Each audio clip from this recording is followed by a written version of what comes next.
Allah wabarakatuh. Alhamdulillah wassalatu wassalamu ala Rasulillah wa ala alihi wa ashabihi wa mawalah. Asyhadu an la ilaha illallah wahdahu la syarikalah wa asyhadu anna Muhammadan abduhu wa rasuluhu la nabiyya ba'dah. Allahumma salli wa sallim wa barik ala Muhammadin wa ala alihi wa ashabihi ajma'in. Rabbi syrah li sadri wa yassir li amri wa hlul 'uqdatam min lisani yafqahu qawli, amma ba'd. Alhamdulillah teman-teman semuanya, kita berkumpul kembali dalam minggu belajar kita. Malam ini kita masih akan meneruskan kitab Adabul Alim wal Muta'alim yang insyaallah ini sisa 5 halaman lagi. 5 lembar lagi. Jadi sekitar 10 halaman ya.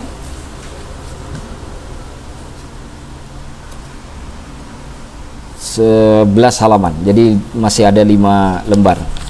Jadi insyaallah kita coba hari ini, kalau Allah izinkan, sekitar 2 lembar ya. Kita selesaikan 2 lembar malam ini insyaallah.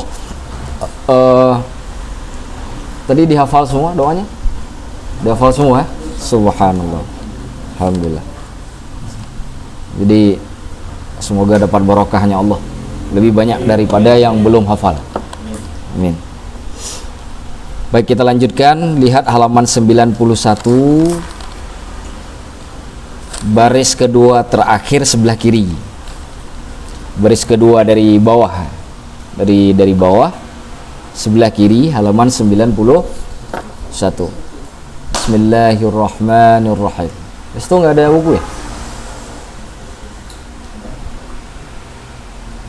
Udah nggak ada kitab lagi di situ?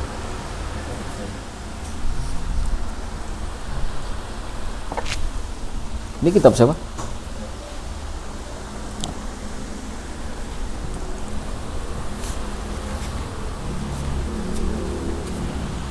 Baik. Bismillahirrahmanirrahim. Wal ashiru, dan yang ke-10. Dan yang ke-10. Ayyata'ahada. An yata'ahada. Yata'ahada itu artinya yaltazimu, tetap ya, tetap. Asy-syaikhu, syekh. Aidan, juga. Ma, apa-apa. Yu'amilu bihi. Yu'amilu bihi, yang dilakukan atau yang diamalkan atau yang dikerjakan atau yang dilaksanakan. Ba'dhuhum, oleh sebagian mereka, murid-muridnya. Ba'dha, sebagian yang lainnya. Min, daripada ifsya'is salam, menyebarkan salam. Wa husnit takhatubi, dan baiknya pembicaraan. Atau takhatub ini kalau di dalam bahasa Arab itu ada bahasa namanya khitab. Khitab itu ungkapan yang melahirkan beban. Nah, itu namanya khitab. Ya, misalkan Rasulullah diperintahkan oleh Allah, berarti ada beban tuh padanya. Itu namanya khitab di dalam bahasa Arab. Jadi takhatub itu kita melemparkan satu ide atau pernyataan kepada lawan bicara kita, disebut dengan takhatub. Nah, itu namanya takhatub. Atau mungkin bahasa lainnya ungkapan, pernyataan gitu ya. Fil kalam, dalam urusan pembicaraan. Wa tahabub, dan saling mencintai. Tahabubi, saling mencintai.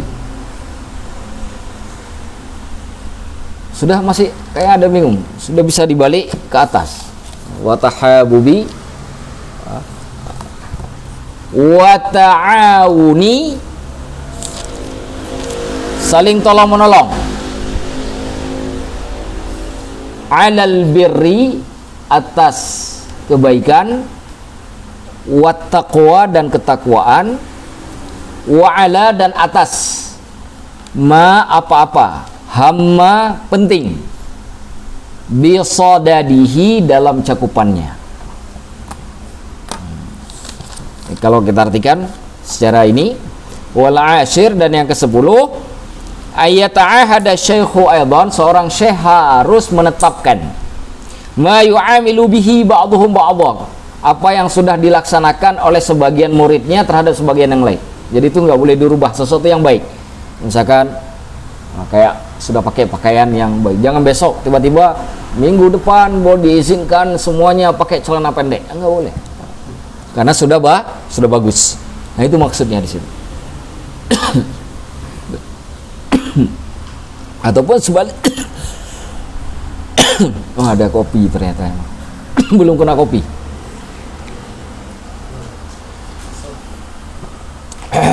Udah kena kopi dia ada beda.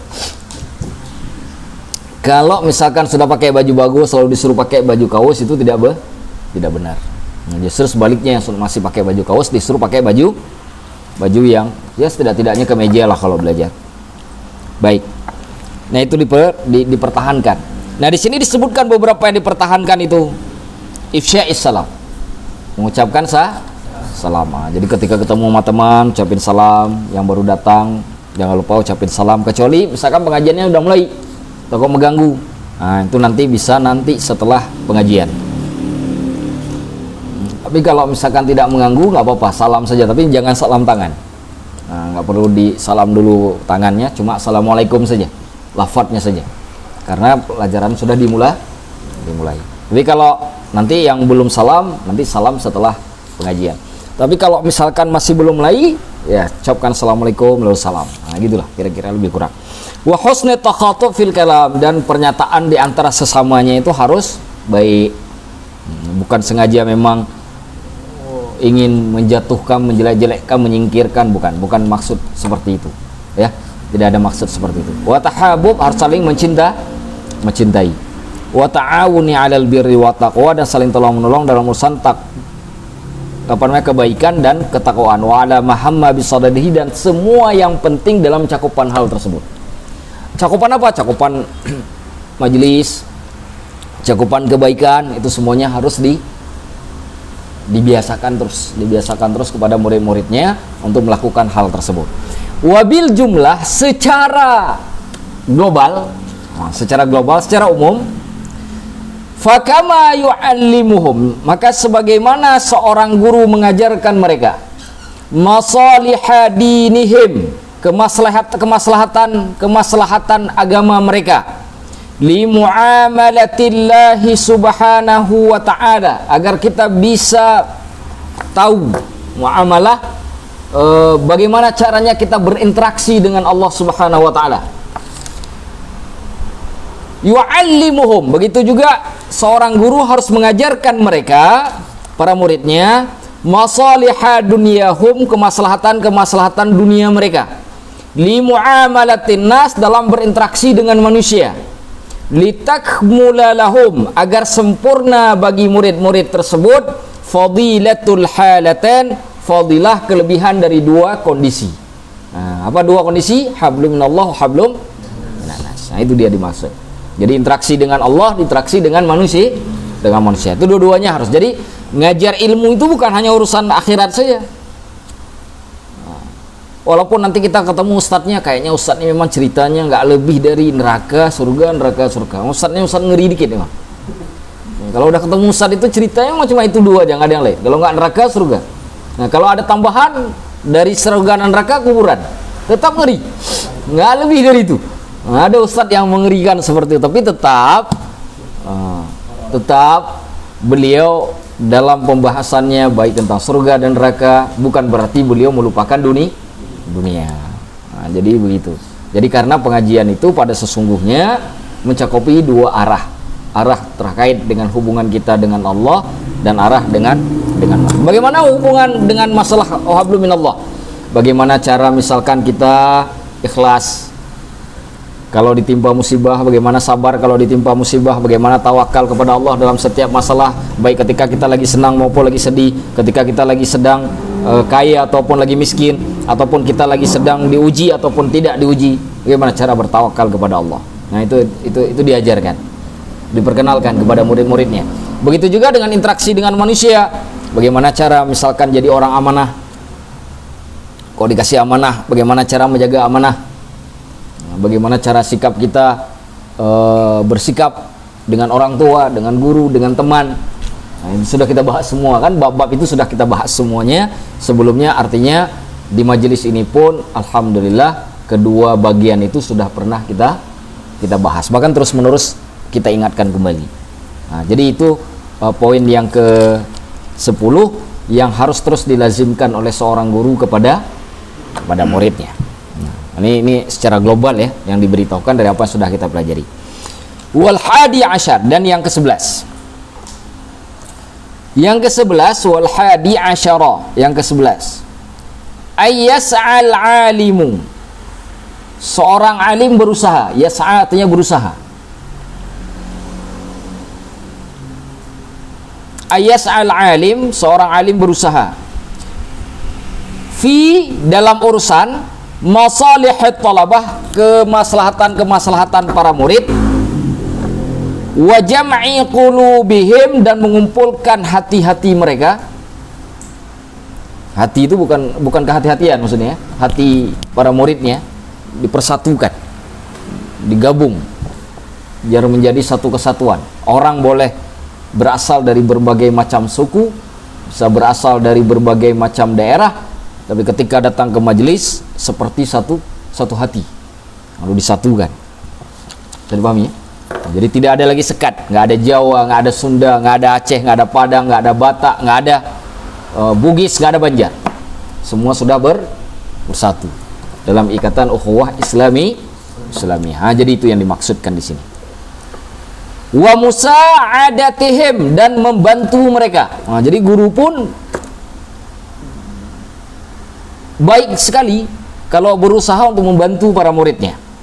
Bagaimana membantu? Bima tayassara alaihi, dengan apa-apa yang mudah terhadapnya. Ya, mudah di sini, mudah di antara kepadanya itu yang bisa dijangkau oleh si murid, ya.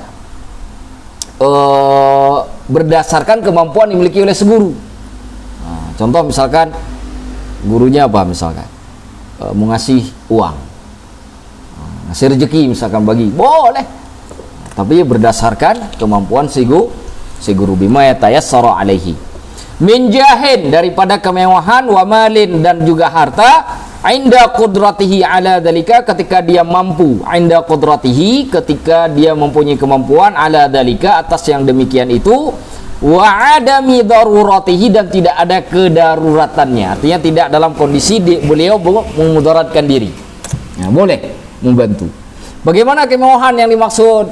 Dibagi peci kalau ada, bagi apa begitu, makanan kalau ada, termasuk bagi duit kalau ada. Nah, gitu. Jadi dibagi. Boleh. Bahkan pada tingkatan yang lebih jauh di beberapa tempat kalau kita perhatikan malah murid-muridnya kadang-kadang dikasih istri. Ada yang begitu kan? Nah, kalau gurunya ada anak perempuan dinikahkan. Tapi ya dilihat dulu muridnya pantas apa tidak. Kalau tak pantas ngapain dinikahin? Dia malu aja. Ya? Jangan minta sama saya. Saya belum ada. Ya kan? Jadi ada yang modal-modal begitu itu ada. Bahkan ada juga yang dikasih pekerjaan. Kalau kiainya punya sawah, disuruh garap sawahnya kiai. Punya ladang, disuruh garap ladangnya gurunya. Ada yang begitu. Nah, jadi itu boleh. Malah kalimat di sini dimulai dengan kata berusaha. Artinya jika diusahakan pada tingkatan untuk memberi muridnya kemaslahatan dunia pun itu baik bagi seorang guru. Nah, tetapi bima tayassara alaih, yang tidak memberi beban. Jangan gara-gara nyari kerja ke murid nggak sempat ngajar. Nah, itu nggak benar, karena yang utama adalah mengajar. Itu yang paling utama. Jadi dibolehkan pada seorang guru itu dibolehkan. Nah, kenapa dibolehkan? Ya, fa innallaha, maka sesungguhnya Allah fi aunil abdi, dalam selalu menolong hambanya, madamal abdu, selama hamba fi auni akhihi, menolong saudaranya. Itu hadis Imam Muslim itu. Ya, dikutip dari hadis riwayat Imam Muslim. Imam Bukhari juga ada kalau saya nggak salah. Ya.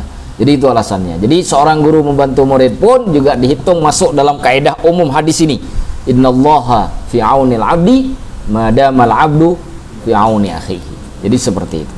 Nah, jadi mencari pekerjaan orang lain itu dapat pahala luar biasa. Selama dia makan rezeki itu, kita yang nyari rezeki ke dia, yang ngasih pekerjaan ke dia itu dapat terus. Nah, maka siapa yang kemarin ngusahin istri buat salah seorang teman kita di sini, nah, selama dia melakukan sunnah Nabi setiap malam, dapat terus pahalanya kepada yang iya. Jadi Allah itu enaknya Islam itu pahala itu ada istilah MLM. Nah, ketika kita sibuk dengan MLM duit yang nggak jelas, padahal ada MLM yang lebih tinggi, yaitu MLM pahala. Yang buktinya mana ada sedekah jariah kan? Itu kan MLM pahala. Kita tidur dikubur malah datang kepada kita pahala. Itu kan MLM pahala itu namanya. Bukan MLM istilah duit. MLM duit malah banyak dibohongi oleh orang di atas kita. Kita di bawah mati-matian kan, dia dapat banyak keuntungan. Tapi kalau MLM pahala enggak, karena yang diberikan oleh Allah kepada kita tidak mengurangi bagian dia sedikit pun. Nah, gitu juga seorang guru yang mencarikan pekerjaan kepada murid-muridnya, ngasih pekerjaan di ladang, di sawah, segala macam, selama dia bisa mencukupi kehidupannya si murid tadi, maka si guru akan mendapatkan pahala. Nah, seperti itu. Nah, ada kalimat lain di sini, wa man kana, barang siapa fi hajati akhihi, mencukupi hajat saudaranya. Ya, fi hajati artinya mencukupi hajat saudara. Jadi walaupun tidak ada kata mencukupi di situ, artinya dia sudah terlibat dalam hajat saudaranya. Nah, gitu maksudnya. Kana Allahu fi hajatihi, maka Allah juga akan berbulut dengan kebutuhan dia. Artinya mencukupi kebutuhan dia. Nah, jadi kalau kita mencoba, makanya kan ada kalimat begini, orang yang kasih buka puasa orang lain itu dijamin rezekinya oleh Allah. Orang yang ngasih buka puasa ke orang lain, bahkan bukan hanya itu saja, sudah dijamin juga pahalanya. Pahalanya itu juga dijamin, walaupun dia nggak puasa. Misalkan ada orang puasa Senin atau Kamis tuh kan, puasa sunnah kan, nah, dia kasih buka puasa ke orang lain, walaupun dia nggak puasa, yang sudah pasti pahalanya sama seperti pahala orang berpuasa. Cuma mungkin capeknya nggak dapat, pahala capeknya dia nggak dapat, tapi pahala puasanya dia dapat. Tapi yang sedih atau mungkin dia nggak dapat. Kenapa? Karena yang dapat itu yang melakukan kan. Nah, tapi secara umum dia dapat. Berarti Ustaz, kalau begitu saya nggak usah puasa aja lah. Kenapa saya mau cari buka puasa aja, saya nggak perlu puasa tapi saya puasa. Ya bawa kalau ente kaya. Kalau nggak kaya ya puasa lah. Gitu kan. Nah. Atau orang yang sedang kesusahan, lagi kesulitan ini nggak bisa selesai, ini nggak bisa selesai, nggak tahu lagi cari jalan, ini mau gimana, kita nggak bisa bantu, tapi kita bisa nasihatin, coba lakukan ini, bisa memberikan. Nah, itu kita bisa lakukan hal begitu. Kalau pun yang kita berikan usulan yang baik tadi belum bisa memberikan solusi buat teman kita, murid kita atau segala macam, tetap dihitung pahala oleh Allah. Apalagi kalau tepat sasaran, bisa jadi solusi. Wah, itu selama dia menikmati itu, kita juga akan kebagian pahala yang luar biasa. Jadi kalau melihat orang sulitan, jangan tenang, jangan SOS. Senang orang susah, susah orang senang. Jangan. Jadi kalau kita lihat orang susah, cepat-cepat bantu. Bagaimana cara bantu? Ya semampu kita. Yang mampu dengan tenaga, bantu dengan tenaga. Yang mampu dengan harta, bantu dengan harta. Yang mampu, saya Ustaz nggak punya tenaga, nggak punya waktu, nggak punya ilmu. Bagaimana? Nah, bantu dengan doa. Kan bantu juga, ya kan? Nah, itu sekurang-kurangnya. Makanya kalau lihat maksiat itu, kalau udah bantu doa itu, wadhalika adhaful iman. Itu iman yang paling lemah itu, ya itulah bantu dengan doa. Udah nggak ada daya dan upaya lagi, ya Allah, aku cuma berdoa aja lah, tak punya lagi mampu. Nah, lemes tuh ya. Makanya dianggap selemah-lemah iman. Nah, itulah paling sekurang-kurangnya itu. Udah paling rendah. Enggak juga berdoa. Selesai, nggak usah majelis lagi. Itu nggak ada efek. Gitu ya. Jadi harus. Nah, sesuai dengan kemampuan masing-masing. Wa man yassara, barang siapa yang memudahkan ala mu'assirin, atas orang yang sedang dalam kesusahan.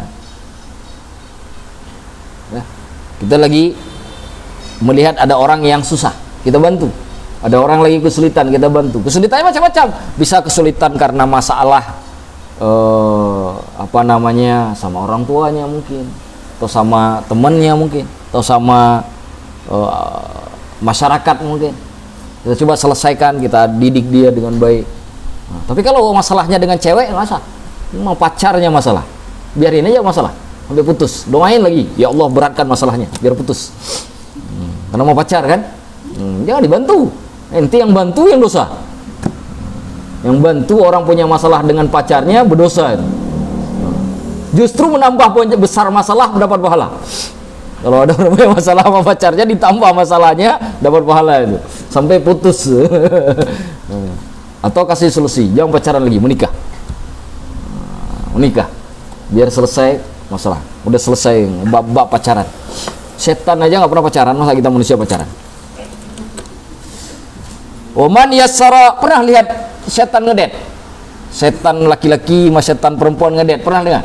Nggak pernah. Iblis nggak pernah ngedet. Ngedet ngedut apa itu? Nggak ada iblis itu, manusia aja. Iblis nggak pernah. Padahal iblis hidupnya selama-lamanya kan, sepanjang umur dunia, betul nggak? Ya kan? Nggak pernah ngedet ngedut. Kita hidup 20 tahun, ngedet tiap malam lagi.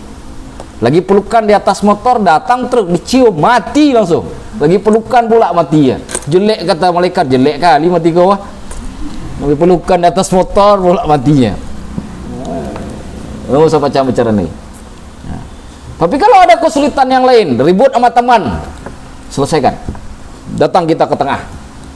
Kamu jangan. Ini apa masalahnya? A, B, C, D. Udah, mungkin kamu yang benar. Tapi begini, ini kita cari solusinya, bukan untuk mempermasalahkan yang sudah ada. Kalau semakin dipermasalahkan nanti semakin besar, menggunung, membesar, ribut. Nah, kita selesaikan. Datang ke si B. Kamu salah. Kamu harus minta maaf. Kalau kamu mau gentleman, saya berdiri di tengah, saya akan salamin kalian berdua biar nggak lagi ribut. Saling salaman, masalah kita selesaikan, kita cari solusinya sama-sama. Nah, itu cakep tuh. Begitu. Itu kalau ada orang punya masalah. Ya. Atau dinasihatin. Walaupun mungkin cara nasihatinnya terpisah. Nasihatin si A, kamu nggak boleh begitu sama si B. Ini. Nanti datang si B, kamu nggak boleh ke situ dengan si A. Ayo bicara. Nggak boleh pendiam. Sama orang lain nggak pendiam, masa kalian berdua pendiam? Nah, nggak boleh. Seperti itu, ya. Boleh dinasihatin. Nah, orang-orang yang punya kesulitan ini kalau kita mudahkan, apa kalimatnya? Yassarallahu ta'ala, Allah akan memudahkan alaihi atasnya, hisabahu, hisabnya, yaumal qiyamah, pada hari kiamat. Jadi ketika datang kita di hari kiamat, hisab kita itu berat. Tapi karena pernah kita selesaikan masalah hamba Allah di dunia, Allah ringankan hisabnya. Yang tadinya berat jadi ringan, yang tadinya sulit jadi mudah, yang tadinya nggak mungkin kita bisa ke surganya Allah mungkinkan. Tuh, dia waktu dihisab di hari kiamat, yang memudahkan kesulitan orang lain, maka Allah akan mudahkan hisab dia di hari kiamat. Wala siyama, apalagi idza kana dzalika, apabila yang demikian itu i'anatan, sebagai bentuk pertolongan ala talabil ilmi, atas kondisi orang yang menuntut ilmu. Apalagi kalau menolong orang yang menuntut ilmu. Ada orang ke majelis nggak punya motor, saya jemput kamu. Tunggu di situ. Biar nggak ada alasan, nggak ada motor, saya jemput. Kita pergi bareng-bareng. Subhanallah, besar sekali itu pahalanya itu. Setiap langkah yang dia jalan ke majelis tersebut, dia dicatat dua. Dicatat untuk dirinya dan dicatat untuk pertolongan dia kepada orang yang dia bantu tadi. Dua dicatat. Di satu lain dapat satu, dia dapat dua. Mudah sekali langkah dia nanti di hari kiamat. Bisa dipahami ya? Baik. Wathani ashar, dan yang ke-12. Wathani ashara, dan yang ke-12. Dari adab seorang guru kepada muridnya. Idza ghaba, apabila ghaib, tidak hadir. Ba'du thalabah, sebagian dari murid. au mulazimil halaqah, atau orang yang lazim hadir pada halaqah ilmu. Halaqah itu majelis maksudnya ya. Halaqah juga biasa disebut majelis, bisa juga disebut dengan apa beda halaqah dengan majelis? Apa beda halaqah dengan majelis? Kita sering dengar kan, majelis, halaqah, majelis, halaqah. Apa bedanya halaqah dengan majelis? Halaqah itu bentuknya bundar tuh, bulat kayak konferensi meja bundar. Di guru duduk, murid motor. Satu tema, misalkan tema fikih. Nah, itu semuanya belajar tema fikih. Itu halaqah. Tapi kalau majelis bisa banyak, ratusan, ribuan. Nggak ada halaqah ribuan. Halaqah tidak ada ribu itu majelis. Cuma terkadang juga disebut kepada majelis itu halaqah. Kenapa halaqah? Karena majelis itu ada belajar yang runutan episode. Ini bab taharah, nanti bab salat. Nah, disebutlah halaqah fiqhil Islam. Misalnya halaqatul fiqhil Islam, walaupun belajarnya secara majelis. Ya. Nah, jadi terkadang penggunaannya disinonimkan. Bisa dipahami ya? Nah, wallahu a'lamu bishawab. Zaidan bertambah anil adah, dari kebiasaan. Bertambah dari kebiasaan artinya yang hadir, yang tidak hadir itu bertambah dari kebiasaan. Biasanya 1 orang, ini sekarang 5 orang nggak hadir, bertambah dari biasanya. Malam ini ada berapa orang yang nggak hadir? Mako nggak hadir. Agus, nah ini Agus nonton tidak Agus? Ini gara-gara gaji ini. Ya, ini berbahaya orang kalau sudah dapat gaji, sudah mulai sakit-sakitan ngaji, berbahaya. Takut nggak barokah gajinya nanti. Ini berbahaya tuh. Oh ya. Gilang udah pulang ya? Lagi ke Solo. Kalau Gilang pulang kampung, kita doakan semoga selamat di jalan, ya, bisa kembali lagi ke sini dengan selamat. Siapa lagi yang tidak hadir malam ini? Khusus untuk malam minggu ini, bukan yang majelis malam minggu kan ada tambahan kan? Kalau majelis ini berarti 3 orang malam ini ya. Kalau Gilang ada halangan karena pulang kampung, Maku nggak ada kabar juga. Agus nggak ada kabar juga. Oh, Agus sudah ada kabar, sakit katanya. Sakit. Semoga bukan karena izin sakit seperti di pondok pesantren. Saya sakit Ustaz. Sakit apa? Sakit hati. Sa'ala anhu, maka ditanya tentang kenapa mereka tidak hadir. Wa an ahwalihi, dan keadaannya ditanya. Maku mana maka seperti tadi. Mana Dexto? Saya tanya. Langsung ada orangnya depan. Kenapa ditanya? Harus ditanya. Memang harus ditanya. Jikalau ada orang yang sudah lazim di majelis, kecuali yang datang sesekali, itu beda. Tapi yang sudah lazim, sudah dikenal, sudah tahu di mana tempat tinggal segala macam, tiba-tiba nggak hadir. Kenapa tidak hadir? Ditanya. Apalagi kalau nggak hadirnya 2 sampai 3 kali, harus dicek, harus ditanya. Nah, bahkan ditanya bukan ditanya tentang yang tidak hadir dan keadaannya saja. Keadaannya kan bisa sakit, ya kan? Bisa karena mungkin mudik, kan bisa macam-macam kan keadaan. Tapi juga ditanya wa amman yata'allaqu bih, dan terkait dengan orang yang dia berhubungan. Ini jangan-jangan nggak hadir ke majelis gara-gara nongkrong. Siapa temannya? Ini kerjanya di mana? Sampai nggak mau hadir lagi pengajian. Siapa bosnya? Siapa teman kantornya? Orangnya seperti apa? Ditanya, nggak main-main. Jadi tanggung jawabnya itu besar. Jadi bukan berarti usah ngajar aja lah, nggak usah ngurus-ngurus kami. Ya udah, nggak usah datang lagi. Kenapa? Karena itulah hubungan guru dengan murid. Kenapa begitu? Seperti hubungan ayah dengan anak. Makanya sebagian ulama mengatakan bahwa guru lebih tinggi daripada ayah. Kenapa? Karena karena ayah itu pendidik jasad, badan. Tapi guru pendidik ruh. Yang mendidik ruh lebih tinggi daripada yang mendidik jasad. Makanya luar biasa, ayah udah didik ruh, didik jasad. Maka kalau ayah nggak didik ruh anak, ngasih ke guru itu lebih tinggi daripada dirinya di hadapan anaknya. Maka kalau ketemu ayah sama gurunya, dia harus cium tangan gurunya dulu, baru cium tangan ayahnya. Itu dalam ilmu akidah. Banyak ulama berpendapat begitu. bahwa guru asy-syekh khairum minal ab. Seorang guru lebih baik daripada ayah. Karena ayah muallimul jasad, mengajarkan tubuh kasar, sedangkan guru muallimur ruh, mengajarkan jiwa, ruh. Dan yang mengajarkan ruh lebih berharga, lebih tinggi daripada jasad. Berarti hubungannya sama enggak? Malah lebih tinggi. Maka harus ditanya, sama siapa dia nongkrong, sama siapa aja dia pergi, tuh orangnya sholat kagak tuh teman-teman dia, harus ditanya, wajib. Jadi kalau saya sering tanya-tanya bukan karena saya baper. Nah, udah dapat kan babnya nih. Bukan karena saya baper. Ngapain pula saya baper? Nah, ada babnya. Sudah ada. Sekarang udah ketemu kan babnya. Kenapa harus seperti itu? Makanya kalau guru nggak peduli dengan muridnya di luar majelis, belum jadi guru. Dia hanya baru jadi pengajar saja. Apa?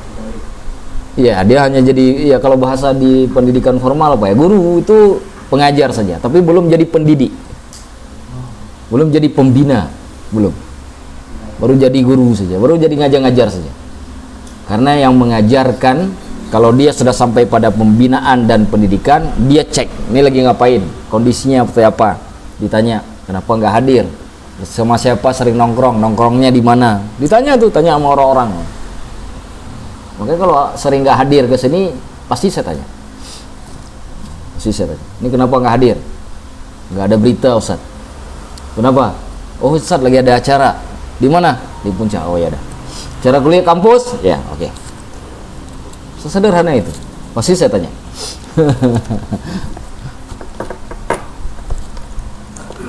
Sudah. Fa illam yukhbir anhu, apabila belum ada kabar berita tentang si murid tadi yang tidak hadir, bisyai'in, dengan sesuatu pun nggak ada, nggak jelas nih kenapa nggak hadir. Yang kedua juga tidak tahu kondisinya bagaimana, apakah sakit, apakah sehat, ya kan? Bahkan juga nggak tahu apakah ini jangan nongkrong, mas siapa nongkrong, atau pergi kemana gitu dengan siapa, nggak ketahuan, nggak jelas.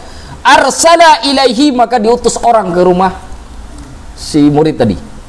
Murid yang lain diutus oleh gurunya ke tempat si murid tadi itu diutus. Kenapa diutus? Itu mengetahui. Dulu kan ada juga di sini yang nggak mau datang lagi akhirnya kan. Nah, saya juga nggak tahu kenapa. Kita suruh satu orang datang ke rumahnya, tanya kenapa nggak mau datang lagi. Atau memang nggak mau datang lagi sama sekali, atau karena mau ada pengajian lain, atau memang sudah lalai. Diutus. Memang begitu. Begitulah akibat. Karena hubungannya itu hubungan seperti keluarga. Nah, nanti teman-teman kita baca ke depan itu akan ketahuan tingginya nilai orang yang mengajarkan ilmu. Nah, ini akan ketahuan nanti. Saya baru tahu juga setelah baca buku ini, dan saya termasuk orang yang paling senang bab ini nih, bab 12 ini senang sekali. Makanya perhatikan terus sampai selesai. Au qasada manzilahu, atau bermaksud mendatangi rumahnya, atau gurunya lah saya datang ke rumah si murid tadi. Binafsihi, dengan sendirinya.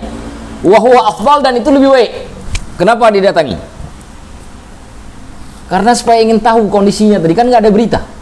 Maka didatangi, cek mana rumahnya. Kenapa nggak datang lagi ke majelis? Oh, atau jangan-jangan sudah datang ke majelis lain? Ya nggak apa-apa. Ini bukan berganti juga majelis, yang dari majelis ilmu kepada majelis mandret. Majelis mandret. Tiap malam majelis bandret. Di mana majelis bandretnya? Di pinggir jalan. Nah, itu dah. Makanya harus diketahui. Diajak, disamperin, diajak. Kenapa begini? Apakah selama ini saya salah mengajarkan sampai kamu begini? Ayo balik lagi. Atau kalau kamu kejauhan perginya, cari majelis dekat sini, cari guru-guru dekat sini, belajar. Ada cerita. Jadi begitu. Wa in kana maridan adahu, kalau dia sakit maka didatangi, dikunjungi. Wa in kana fi ghammin, kalau dia dalam kondisi sedih, ghammun artinya sedih, susah, khafadha alaih, maka dihibur. Khafadha alaih, dihibur, ditenangkan. Ada orang lagi sedih, lagi berduka, dimotivasi lagi, dia semangat lagi, ya. Sedih kenapa? Mungkin dia berusaha tapi nggak berhasil. Dia mungkin pengen menikah, belum Allah izinkan. Dia mungkin sedang cari pekerjaan tapi belum dapat, dia sedih. Atau lagi masalah di kuliah, dia sedih, dihibur. Ya, dihibur. Kecuali kalau sedihnya gara-gara pacar, saya semangatin terus biar semakin sedih. Kalau datang ke saya komporin terus biar sedih terus. Saya tambah-tambah sedihnya sampai putus akhirnya.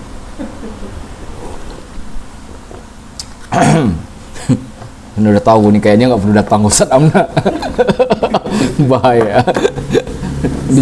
Dijamin putus soalnya. Insya Allah.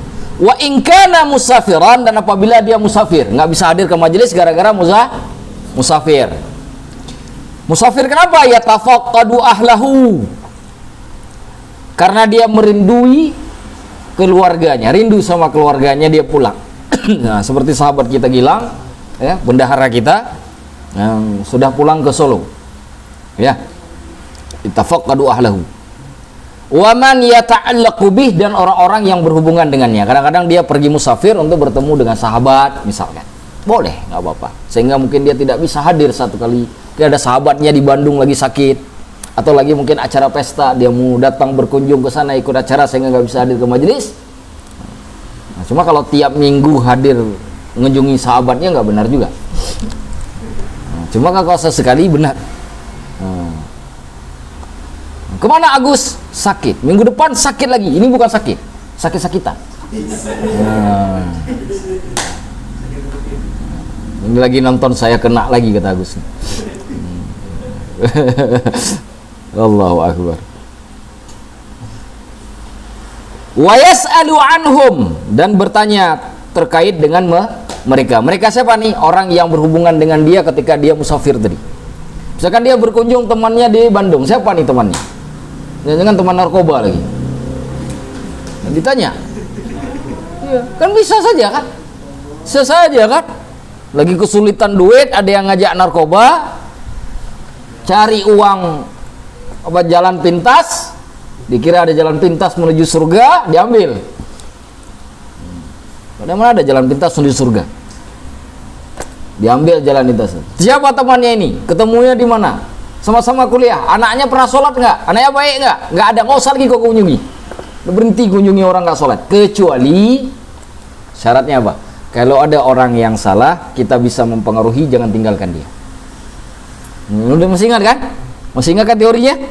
Kalau ada orang yang salah, tapi kita bisa mempengaruhi, jangan tinggalkan, walaupun dia salah. Tapi kalau kita yang dipengaruhi, cepat-cepat pergi, tinggalkan orang itu. Nah, gitu.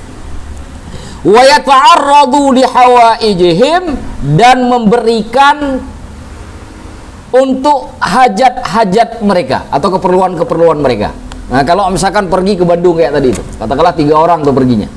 Kalau punya uang, mereka nggak punya ongkos, boleh dikasih. Balik ke cerita awal tadi itu, bahwa guru boleh memberi kepada murid selama mampu. Wa yasiluhum, dan membuat mereka sampai bima amkana, sesuai dengan yang dimungkinkan, walau berdoa, walaupun hanya sekedar mendoakan. Jadi guru ketika ada orang pergi begitu, kalau misalkan mereka kekurangan dan beliau punya kelebihan, boleh memberi. Tapi kalau beliau pun nggak ada, sekurang-kurangnya seperti yang saya katakan tadi, dengan doa. Mana seperti kita berdoa tadi, semoga sahabat kita yang ke Solo sampai dengan selamat dan kembali lagi dengan selamat. Semua ngaminkan. Jadi doa kan? Sudah jadi doa. Nah, jadi seperti itu. Itu sekurang-kurangnya. Wa'lam, ketahuilah. Nah, ini ketahui, berarti ini penting nih. Ini penting sampai disebut dengan ketahuilah. Anna talibas soleh, seorang penuntut ilmu yang soleh, ya, atau dalam hal ini murid yang soleh, a'wadu alal alim, lebih dekat kepada orang yang alim, kepada guru. Murid yang soleh lebih dekat kepada guru, kepada orang yang alim, li khairai dunya wal akhirah, untuk 2 kebaikan baik di dunia maupun akhirat. min aghnan nas, daripada manusia yang paling kaya sekalipun. Wa aqrabu ahlihi ilaihi, dan kerabat yang paling dekat kepada si guru tadi. Jadi murid yang soleh itulah kerabat yang paling dekat kepada si guru. Maka jangan heran kenapa murid yang soleh yang paling dekat ke beliau itu sering kali dikasih anak, karena pada hakikatnya sudah jadi kerabat dan diikat sekarang dengan pernikahan semakin nyata. Karena hakikatnya murid yang soleh itu ke gurunya itu adalah kerabat yang paling dekat, lebih dekat daripada anaknya yang tiap malam nongkrong. Karena ada juga anak kiai itu nggak benar,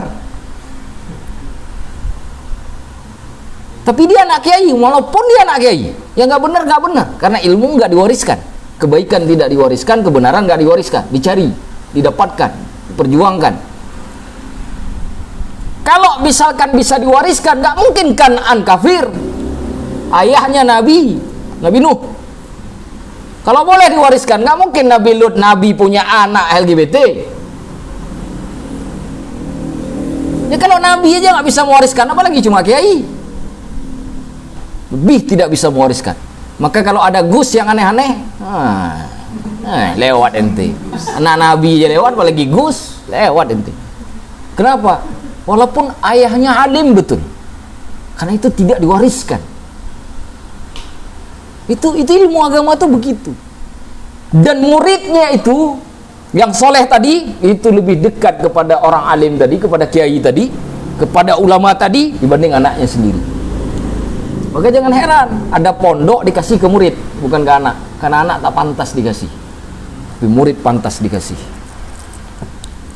Udah ketemu, udah mulai ketemu. Nah ini nyambung nih ceritanya. Ayo kita lihat lagi mana ceritanya nyambung. Walidzalika, dan oleh demikian itu, kana ulama salaf, ulama salaf, ulama abad 3 Hijriah, sahabat, tabi'in dan tabi'in, ulama salaf, an-nasihuna lillah, yang memberi nasihat untuk Allah wa dinihi, dan agamanya. Yalqauna syubakal ijtihad, mereka membuka jendela sungguh-sungguh, artinya membuka jendela kesempatan, berusaha dengan semaksimal mungkin. Untuk apa? Lisaidi talibin, lisaidi, saidun itu artinya berburu, perburuan, hunting kalau bahasa orang kampung saya. Hunting. Ya. Di sini artinya mencari. Ya, di sini artinya mencari. Lisaidi talibin, untuk mencari seorang murid. Lihat tuh. Dulu ulama soleh, salafus soleh dulu, cari seorang murid itu berusaha setengah mati. Cuma satu orang murid. Untuk apa tujuannya? Yantafi'un nasu bihi, agar manusia bisa mengambil manfaat dari si murid tadi yang soleh, yang satu orang tadi itu. Agar manusia bisa mengambil manfaat dari murid tadi. Fi hayatim, dalam kehidupan mereka, kehidupan para manusia, wa man ba'dahum, dan orang-orang setelah mereka. Satu orang. Maka orang dulu minimal punya murid satu orang yang benar-benar rajin sungguh-sungguh. Kita sekarang jangankan satu, setengah susah nyarinya, yang sungguh-sungguh ya. Ya, kadang-kadang kiai hari ini susah menurunkan ilmunya. Ya coba lihat, ulama kita tuh susah menurunkan ilmunya. Kenapa? Karena nggak ada lagi yang sama seperti beliau belajarnya. Beliau mati-matian, muridnya tidak lagi mati-matian, tapi berhenti beneran. Muridnya mati beneran. Dia mati-matian, dia mati beneran. Allah. Sehingga nggak ada sisa. Walau lam yakun, walau dan sekiranya lam yakun, tak ada lil alim, bagi orang alim, bagi seorang guru, illa talibun wahidun, illa kecuali talibun wahidun, satu orang murid saja. Gak, orang alim nggak, walau nggak punya apapun kecuali satu orang murid saja. Yantafi'un nasu bi ilmih, tapi satu orang murid ini manusia bisa mengambil manfaat. Yantafi', mengambil manfaat, an-nas, manusia, bihi, dengannya, bi ilmihi, dengan ilmunya.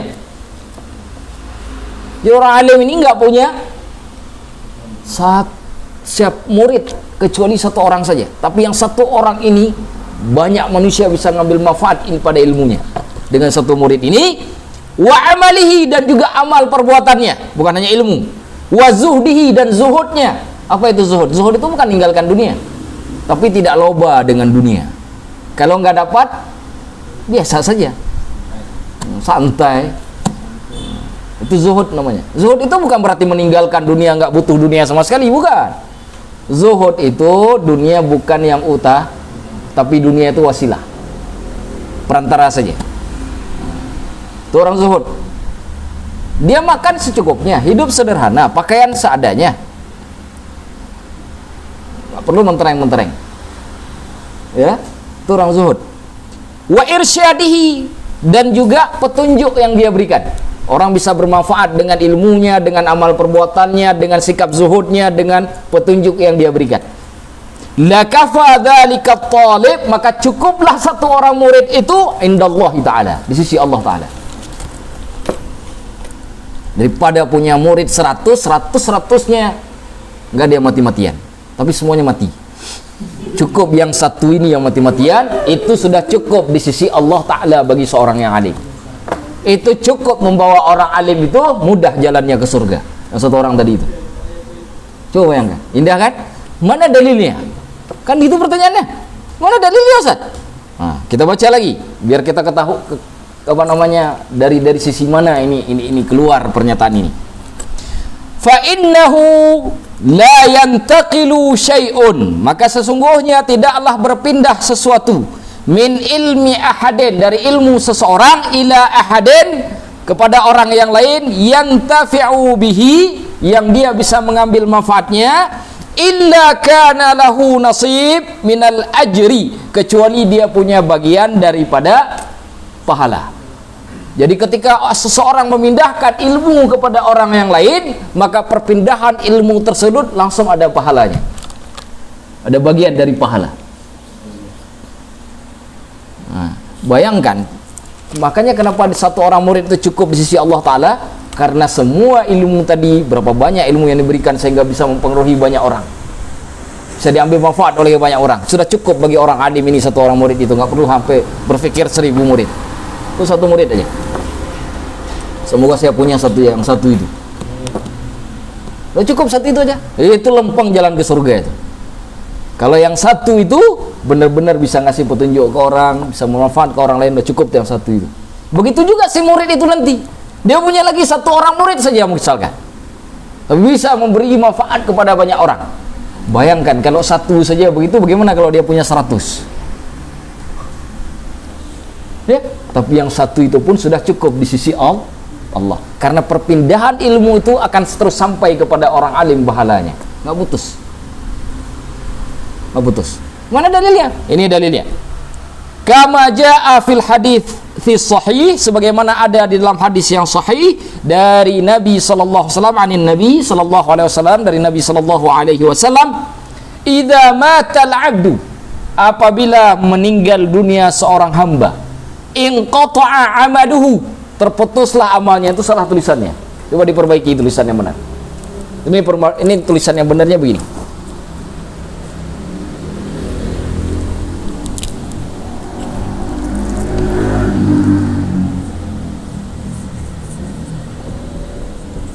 Ini lamnya nggak ada kan, yang ada meme-nya aja kan, nah, tambahkan.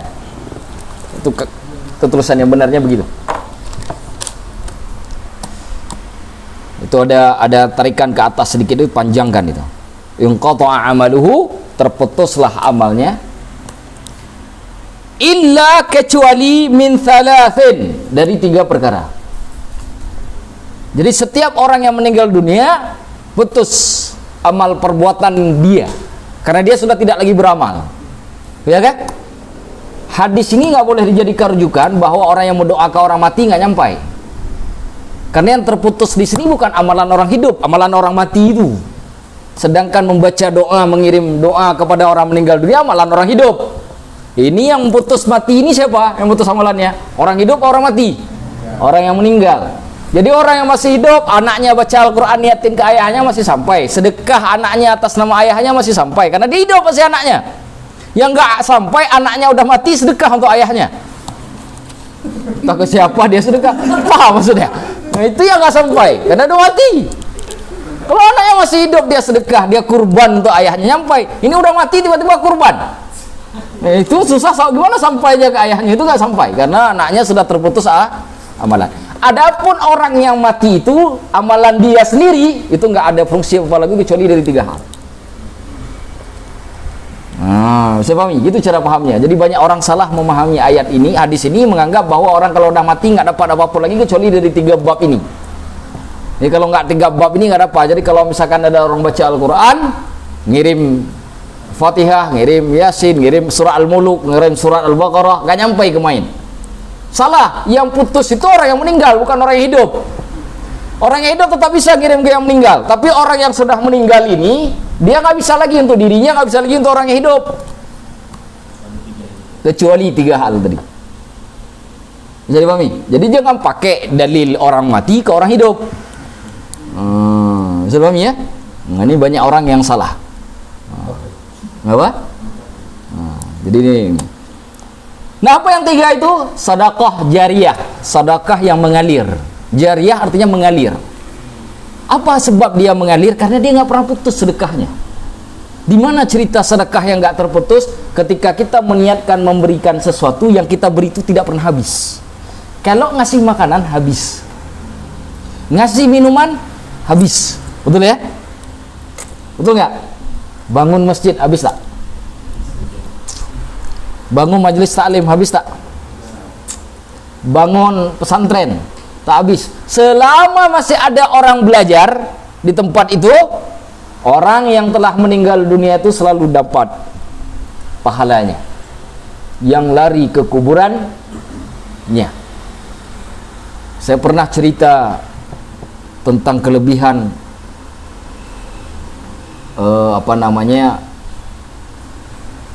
doa ataupun pahala terhadap orang yang ada dalam kubur. Tapi kita baca dulu redaksi ini, saya ceritakan biar teman-teman paham. Ya. Yang pertama, sedekah jari. Selain masjid apa lagi? Wakaf Al-Quran, kitab. Teman-teman kalau beli kitab, kasih ke orang banyak, itu nggak pernah putus. Selama ada orang baca, pahalanya ngalir. Ini buku siapa nih? Aris. Itu kalau ada yang baca, jadi sedekah jariah. Apa? Baca sendiri. Baca sendiri dapat 2 kali pahala. Ya.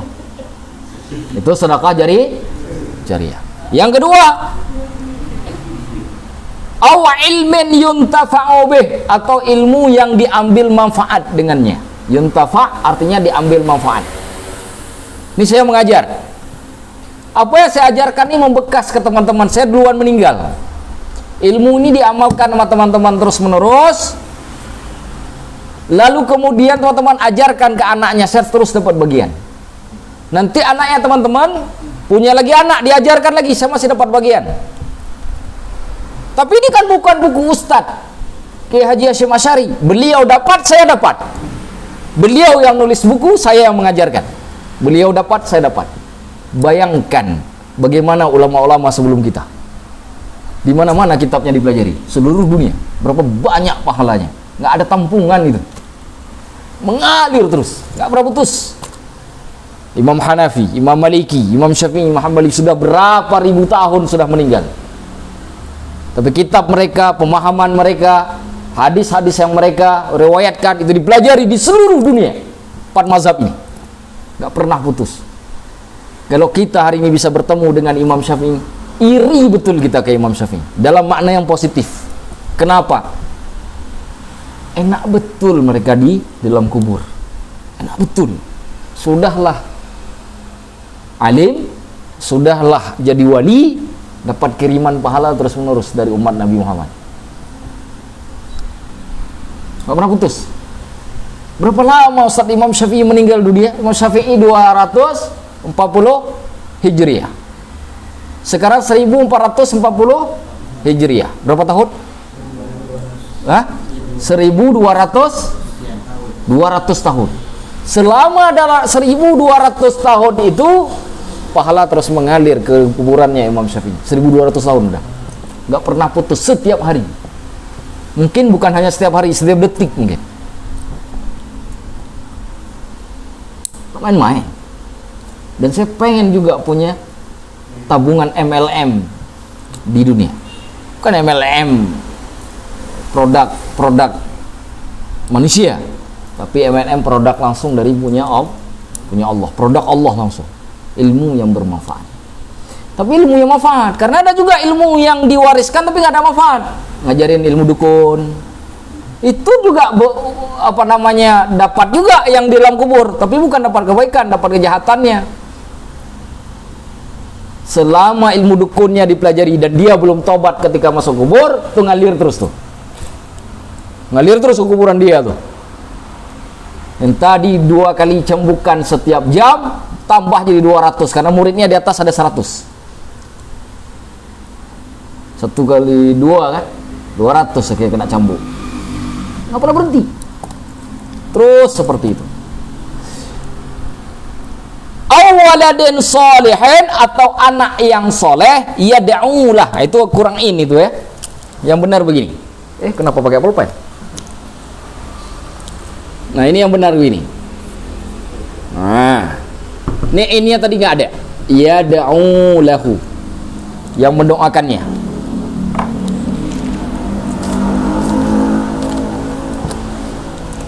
Sudah?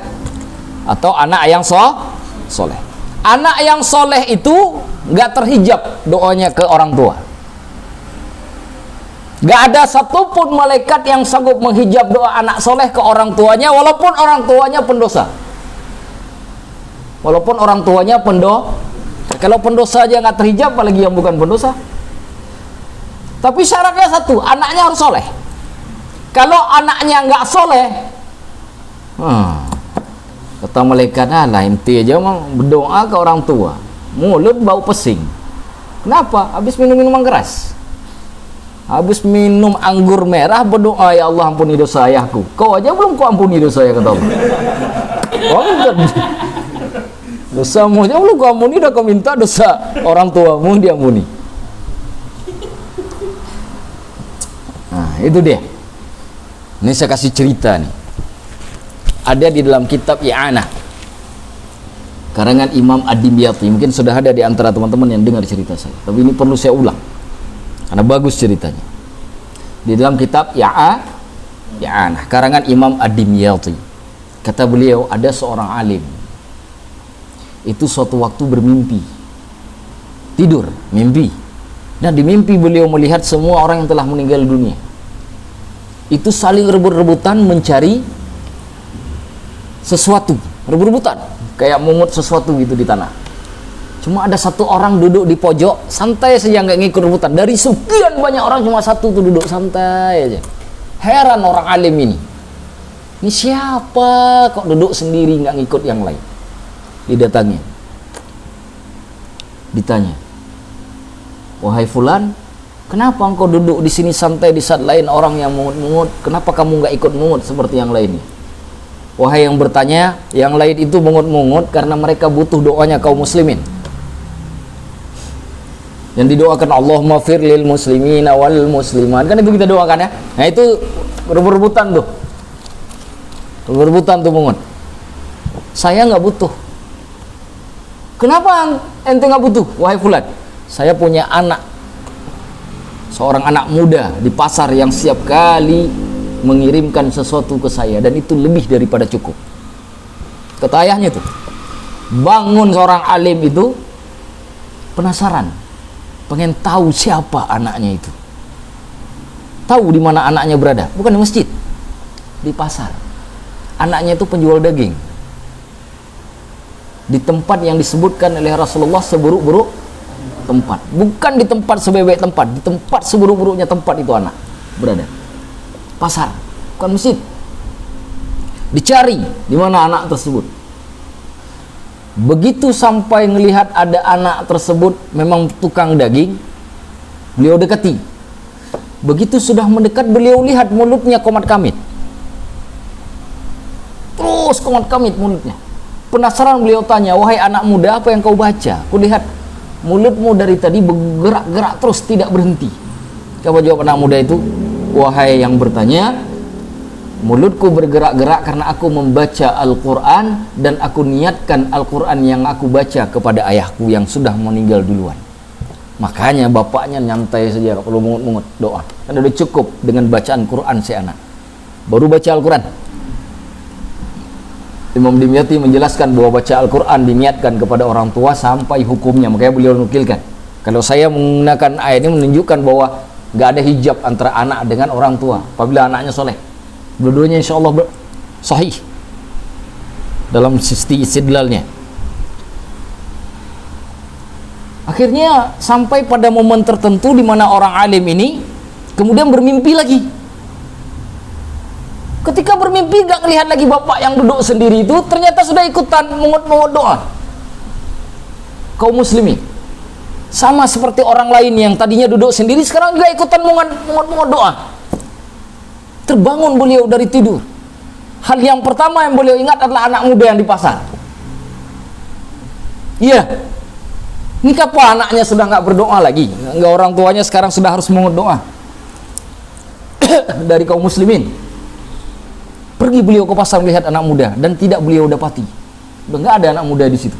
Ditanya sama orang pasar, kemana anak muda ini? Orang pasar memberitahukan beliau bahwa anak muda itu sudah meninggal dunia. Jadi si ayah sudah tidak ada lagi yang membacakan Al-Quran dan meniatkan untuknya. Makanya sekarang jadi ikutan mengut doa. Itu disebut oleh Imam Ad-Dimyati cerita itu. Lihat betapa kuatnya anak yang soleh hubungannya dengan orang tuanya yang telah meninggal dunia. Gak ada malaikat yang sanggup menghalangi. Bahkan saya lupa juga pernah saya baca ada seorang orang tua yang sedang dihukum oleh malaikat, dicambuk dengan luar biasa. Tiba-tiba malaikat berhenti tiba-tiba. Heran yang kena cambuk, yang kena siksa heran. Kenapa berhenti malaikat? Anakmu sedang mendoakanmu dan Allah memerintahkan kami untuk berhenti. Ternyata yang membuat malaikat bisa berhenti adalah doa si anak di dunia. Kalau enggak babak belur ayahnya dihajar oleh malaikat. Berhenti karena doanya si anak yang soleh tadi. Nggak disiksa, nggak berani malaikat. Takut malaikat kepada anak yang soleh. Nggak berani karena tidak Allah izinkan. Itulah kekuatan anak yang soleh. Awaladin solehin yadu. Yang menarik dari tiga. Berarti ada tiga. Satu, sedekah jariyah. Yang kedua, ilmu yang bermanfaat. Yang ketiga, anak yang soleh mendoakan. Sudah tiga. Nah, disebutkan di sini. Wahadihil ma'ani, dan ketiga makna ini, makna-makna ini semuanya ats-tsalatsah yang tiga ini maujudah, terdapat fi muallimil ilmi, pada orang yang mengajarkan ilmu. Orang yang mengajarkan ilmu tiga-tiganya dapat. Dia dapat sedekah jariyah karena ilmu yang dia bagi itu bisa jadi sedekah. Dulu saya mengatakan cuma satu dapat orang alim, ternyata tidak, tiga-tiganya dapat. Ini penjelasan Ki Haji Hasyim Asy'ari. Jadi nggak punya anak, nggak punya harta kekayaan, jadi guru bisa dapat tiga-tiganya. Hanya itu cara untuk mendapatkan tiga-tiganya. Bagaimana dengan sedekah jariyah? Ilmu yang dibagi jadi sedekah jariyah. Kalau ilmu yang dibagi tersebut kemudian diambil manfaatnya, dapat dua. Ada dua. Dan muridnya yang mengajar tanfidu itu di makam anaknya. Karena lebih dekat daripada anaknya yang tidak soleh kan. Itu berada di makam anaknya. Dan doa si murid ke guru tak ada hijab. Sepakat para ulama dalam hal itu. Jadi menjadi guru dapat tiga-tiga. Gak mesti harus kaya, bisa bersedekah jariyah. Ilmu yang bermanfaat sudah pasti, namanya juga mengajar. Gak mesti harus punya anak, tapi bisa dapat anak soleh yang mendoakannya. Itu Allah berikan kelebihan. Ini mempertegas apa yang dulu pernah saya ceritakan, bahwa yang di darat dan di laut mendoakan orang yang mengajarkan ilmu. Masih ingat? Masih ingat? Semut-semut yang ada di darat, bahkan ikan yang di laut pun itu berselawat kepada orang yang mengajarkan ilmu. Bahkan para malaikat di langit-langitnya Allah, semua tingkatan langit, penduduk langit dan bumi itu berselawat kepada yang mengajarkan. Itu ini dalil bahwa mengajarkan ilmu dapat yang tiga-tiganya. Saat saya nggak kaya, punya anak, Anak pun tak punya Ustaz. Jalan satu-satunya untuk mencari tiga-tiganya jadi orang alim, biar bisa mengajar. Ilmu pun tak punya Ustaz. Udah selesai lah hidup inti. Apalagi yang dibanggakan? Kaya tidak, bodoh iya. Udah begitu jomblo pula. Apalagi yang mau dibanggakan? Sedikit pun nggak ada yang bisa dibanggakan itu.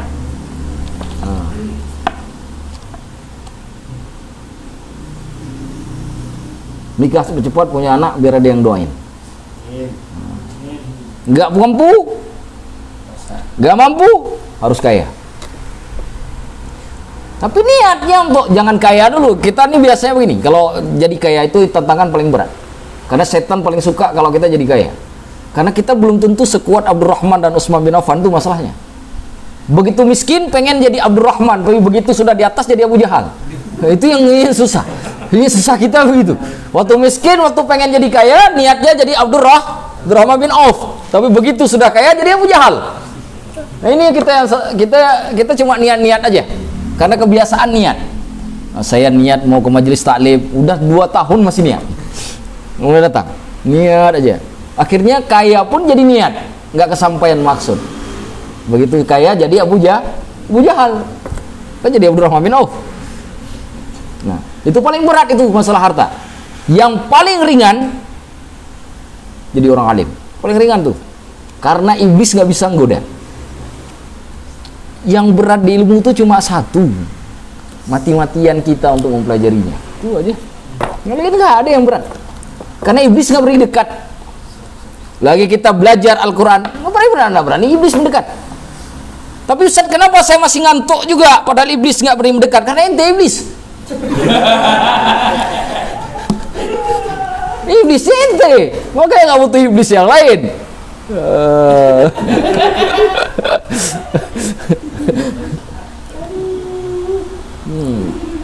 Karena kita suka sekali menyalahkan setan. Sedikit salah setan, sedikit salah iblis. Padahal kita sendiri kayak minal jinnati wan nas, itu maksudnya.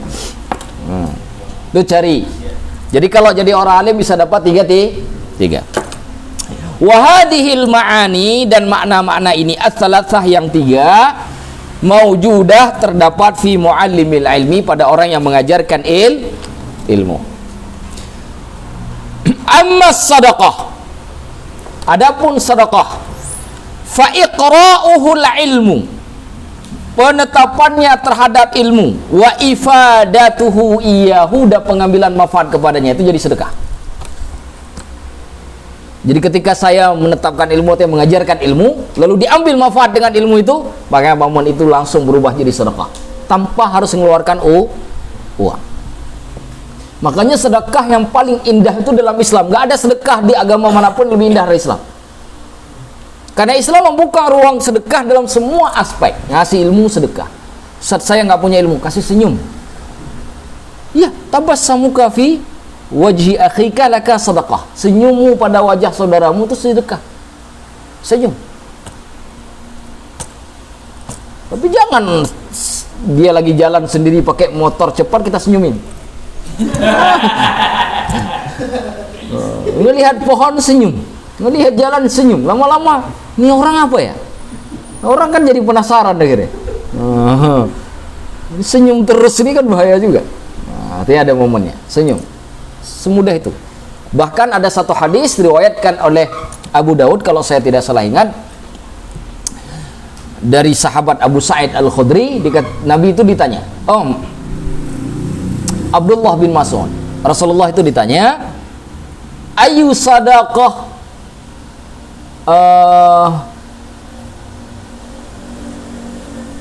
ahabbu ilaik, ya Rasulullah, apa sedekah yang paling kau cintai? Rasulullah jawab, alma, air.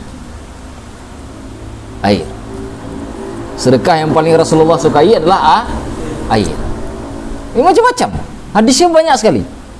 Sedekah air, sedekah makanan juga boleh, ya kan? Hatta ada kalimat tuh dalam hadis Imam Bukhari dari Sayyidah Aisyah, ittaqun nara walau bisyaqqi tamratin, takutlah engkau kepada neraka walaupun hanya dengan sepotong kurma. Kurma dibelah dua, sebiji kurma, belahan kurma itu kita sedekahkan, itu bisa menyelamatkan kita dari neraka. Hanya dengan sedekah kurma yang dibelah, karena kita nggak punya apa-apa lagi, cuma itu yang punya. Rasulullah perintahkan, yang setengah kau punya tadi itu kau serahkan karena engkau takut masuk neraka. Disambung kalimatnya, walau bi kalimatin thayyibatin, walaupun hanya dengan perkataan yang baik, menyenangkan hati orang. Sedekah juga, iya. Mana dalilnya? Baca surah Al-Baqarah. Surah Al-Baqarah juz 3. Qaulun ma'rufun khairum min shadaqatin yatba'uha adza. Perkataan yang baik lebih baik daripada sedekah yang diikuti dengan hinaan, siksaan, cacian. Bagaimana sedekah yang penuh hinaan? Kita ngasih tapi nyakitin hati orang kita kasih.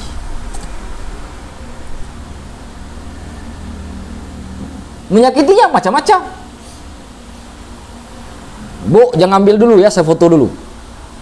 Dia mau ngambil perlu, nggak ngambil perlu, mau ngambil dia malu karena masuk kemana-mana. Mas, mendingan nggak usah, tersakitkan hati dia. Tapi nggak boleh Ustaz selfie, boleh, bukan nggak boleh.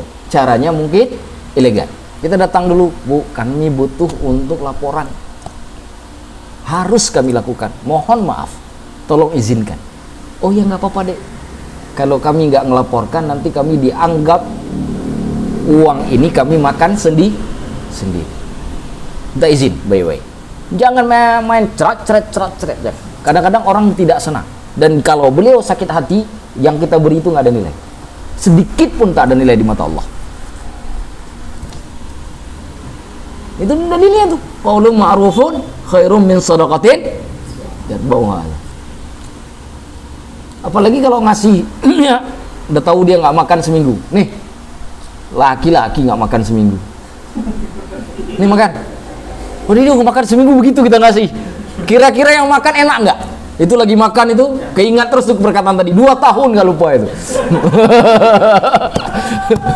2 tahun dia nggak lupa itu. Hah? Mau ngabisin malu, nggak ngabisin orangnya nonton di depan. Itu kehidupan yang paling berat, lebih berat dari siksaan karena nakir dalam kubur itu. Lebih parah itu tuh, lebih tersiksa itu tuh. Bisa dipahami? Baik. Ala tara, tidakkah kalian melihat qaulahu sallallahu alaihi wasallam, perkataannya Nabi sallallahu alaihi wasallam, fil musalli wahdah, pada orang yang sholat sendiri. Ada orang sholat sendiri, masuk masjid, sholat sendiri. Kata Rasulullah, may yatasaddaqu ala hadza, siapa yang mau bersedekah kepada orang yang sholat sendiri ini, ai bis shalah, atau mensedekahkan sholat. Jadi suruh sedekahkan sholat untuk orang yang sholat sendiri, ma'ahu, bersamanya, liyahsulalahu, agar dia mendapatkan fadilatul jamaah, fadilah sholat berjamaah. Maksudnya apa Ustaz? Ini hadis riwayat Abu Daud dari Abu Sa'id Al-Khudri. Hadis sahih nih. Jadi hadisnya begini. Rasulullah satu hari itu absara rajulan yusalli wahdah. Ini riwayat hadisnya ya. Redaksi hadisnya. Rasulullah melihat seorang laki-laki sholat sendirian. Sholat ini maksudnya sih bukan sholat sunnah, tapi sholat wajib. Jadi dia masuk masjid, orang udah selesai sholat. Nggak ada lagi yang sholat, udah selesai bab jamaahnya. Orang lagi berdoa segala macam. Masuk satu orang, nggak ketemu sama sholat berjamaah. Dan dia sholat sendiri. Dilihat oleh Nabi. Kata Nabi Sallallahu Alaihi Wasallam, ala rajulun, apakah tidak ada laki-laki yatasaddaqu ala hadza, bersedekah untuk orang ini, fayusalli ma'ah, lalu salat bersamanya.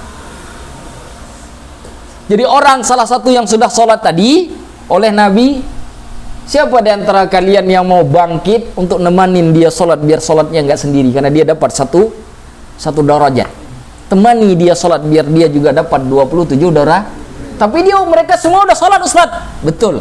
Orang yang menemani sholat orang yang belum, sholatnya bukan lagi sholat yang diwajibkan, karena dia sudah selesai sholat wajib, tapi masuk sholat sunnah, dihitung sunnah pahalanya. Sedangkan teman ini dia tetap dapat 27 derajat. Jadi kalau ketemu sama teman yang sholat sendiri boleh ditemani. Boleh ditemani. Itu yang disebut dengan sedekah sholat itulah. Ditemani. Untuk apa ditemani? Biar dia tidak sholat sendiri. Cuma para ulama mengatakan begini. Kalau menemani sholat itu bagusnya kita jadi makmum, bukan jadi imam. Karena kita kan wajibnya udah selesai. Yang wajib siapa? Yang belum sholat tadi. Jadi yang sholat itu kita datang nemanin dia, kita jadi makmum. Bisa dipahami? Nanti bisa dipraktek di sini kalau ada yang datang terlambat. Ada yang udah sholat semua di sini. Isya udah ada sholat semua. Siapa yang belum sholat? Isya siapa yang belum sholat? Nah kalau ada yang belum sholat, kan ini udah selesai jamaah, masjid udah pada tutup, tinggal tunggu subuh. Nah boleh nanti satu orang menemenin kalau ada. Nah, supaya yang bersangkutan juga dapat 27 derajat. Yang menemani ini dia dihitung pahalanya sunnah karena dia sudah selesai dengan kewajibannya karena udah sholat tadi. Bisa dipahami? Tuh. Coba bayangkan, sedekah saja, sholat aja disuruh sedekah, menunjukkan bahwa kalau sedekah sholat bisa sedekah, apalagi ilmu. Nah itu maksudnya. Kalau sholat aja bisa sedekah, apalagi ilmu. Makanya ini pembenaran apa yang disampaikan oleh Kiai Haji Hasyim Asy'ari, bahwa orang yang mengajarkan ilmu dia juga bisa mendapat sedekah jariyah. Bukan hanya dapat ilmu bermanfaat saja. Sudah. Wa muallimul ilmi, dan orang yang mengajarkan ilmu yuhassilu menghasilkan ya litalibi untuk orang yang menuntut ilmu atau murid fadilatal ilmi, fadilah ilmu allati yang merupakan hiya afdal, lebih baik minas shalah, daripada salah fi jama'atin, dalam berjamaah. Jadi sedekah ilmu itu lebih baik daripada sedekahnya sholat tadi, orang yang sedekah sholat tadi itu lebih baik. Nah kalau sholat aja bisa sedekah, apalagi orang yang ngasih ilmu. Padahal ngasih ilmu sedekahnya lebih baik daripada sedekah sholat. Atau nemani orang yang sholat tadi itu, biar 1 derajat jadi 27 derajat, itu tak lebih baik dari orang yang bagi ilmu. Itu maksudnya. Bisa dipahami? Nah, itu menunjukkan bahwa kalau yang sholat aja bisa sedekah, apalagi karena dari sisi ilmu itu lebih utama. Wallahu a'lam bishawab. Wa yanalu biha, dan orang yang memberikan ilmu, yang menghasilkan ilmu, fadilah ilmu kepada muridnya, yanalu biha, akan mendapatkan nantinya syarafat dunia wal akhirah, kemuliaan dunia dan akhirat. Wa ammal ilmul muntafa'u bihi, wa ammal ilmu, dan adapun ilmu al muntafa'u bihi, yang diambil manfaatnya, fadhahir, maka jelas secara zahir, li'annal muallim, karena orang yang mengajarkan ilmu, kana sababan, merupakan sebab, li'isali, agar menyampaikan dzalikal ilmi, ilmu tersebut, ila kulli, kepada setiap man yantafi'u bih, orang yang mengambil manfaat. Ya kan? Kalau tadi yang nemani sholat kan jadi sebab agar yang dapat 1 derajat jadi dapat 27 derajat. Dia dapat pahala sedekah di situ. Oke. Maka orang yang memberikan ilmu ke banyak orang itu lebih utama karena dia sebab bagi setiap orang bisa mengambil manfaat dari ilmunya Allah dan Rasul. Bukan hanya dalam bab sholat, semua masalah. Makanya lebih utama. Wa amma du'a'us shalih. Nah, sekarang kan sudah selesai bab sedekah jariyah, bab ilmu manfaat, berarti dapat orang yang mengajarkan ilmu. Bagaimana dengan doa yang soleh? Karena kan nggak punya anak. Apakah doa anak yang soleh bisa dikiaskan kepada murid yang soleh? Nah, gitu kan? Nah, wa amma du'a'us shalih, dan adapun doa yang soleh, fal mu'tadul mustaqar, maka al mu'tad, kebiasaan, al mustaqar, yang tetap. Arti kebiasaan yang tetap artinya pemahaman yang sudah ada, tidak lagi berubah-ubah, itu sudah dipahami bersama. ala alsinati ahli ilmi, ala alsina atas lidah ahli ilmu, wal hadis dan juga hadis, qatibatun minad du'a li masyayikhihim, tetap semua doa itu sampai kepada guru-guru mereka. Jadi artinya doanya si murid kepada gurunya juga tidak ada hijab selama muridnya soleh. Sama khususnya dengan anak yang soleh. Jadi seorang alim apabila dia tidak punya anak, maka muridnya akan mengganti posisi anak buat dia, sehingga dia dapat tiga-tiganya keistimewaan dari orang yang meninggal dunia dari anak Adam tadi. Bisa dipahami? Sedekah jariah, ilmu yang manfaat, dan anak yang soleh yang mendoakannya. Wallahu a'lamu bissawab. Terakhir saya ambil sedikit kesimpulan bahwa yang pertama, seorang yang alim, seorang guru, dia harus terus memastikan kebiasaan-kebiasaan baik yang sudah dilakukan oleh murid-muridnya, baik yang berhubungan dengan ukhrawi maupun duniawi. Ukhrawi ketika adanya interaksi atau hubungan dengan Allah, sedangkan duniawi berkaitan dengan interaksi dengan manusia.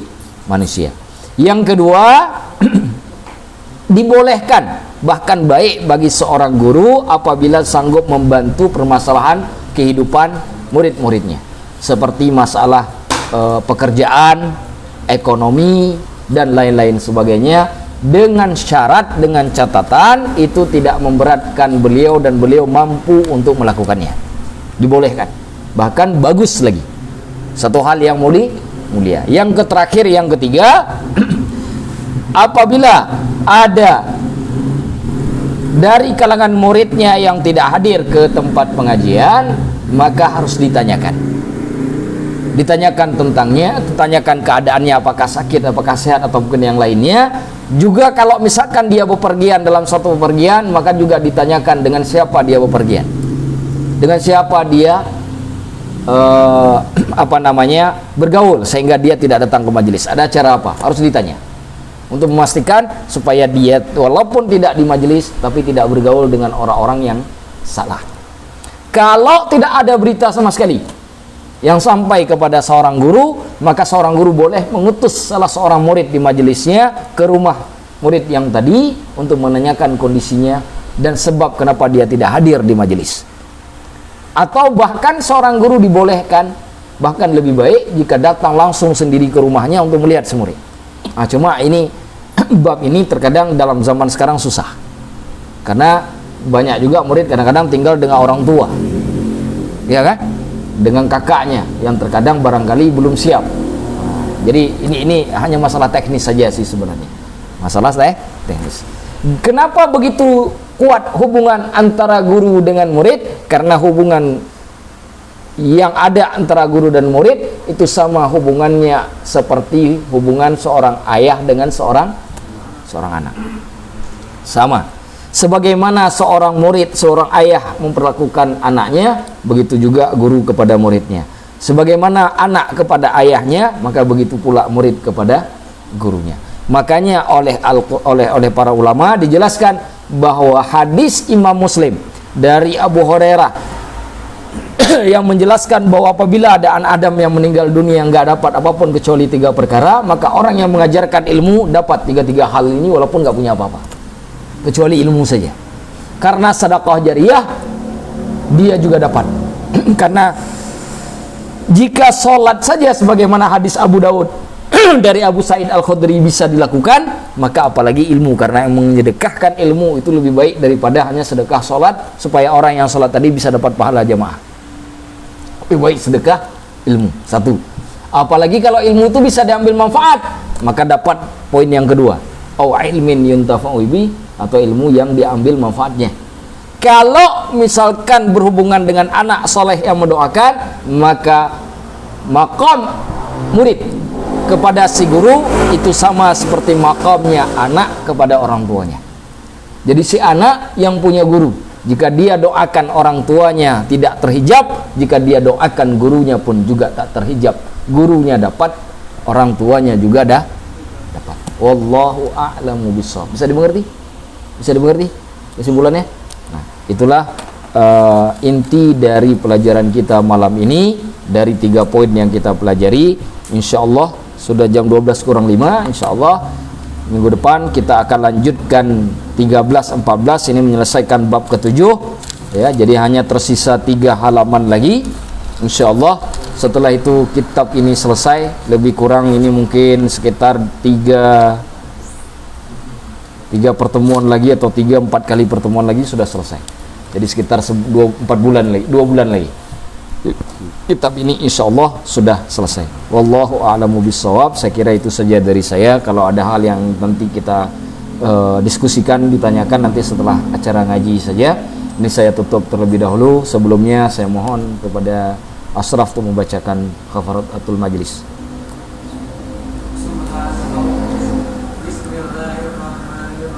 Bismillahirrahmanirrahim. Subhanakallahumma wa bihamdika asyhadu an la ilaha illa anta astaghfiruka wa atubu ilaih. Untuk malam minggu kita minta